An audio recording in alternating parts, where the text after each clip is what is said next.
আজকে আমি এই জবা গাছের ডালগুলো কাটিং করব। বন্ধুরা, এই জবা গাছের টবে বীজ পড়ে কত সুন্দর তারাগেন্দার চারা হয়েছে।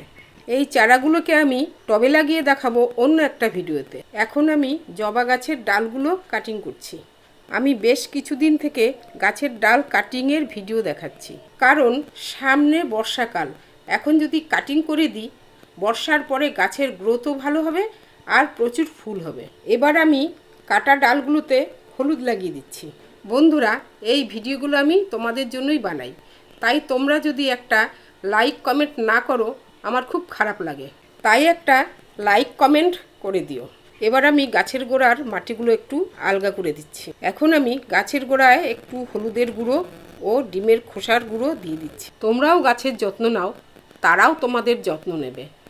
একটি গাছ অনেক প্রাণ। আজকের ভিডিওটা এই পর্যন্ত। এখন টাটা।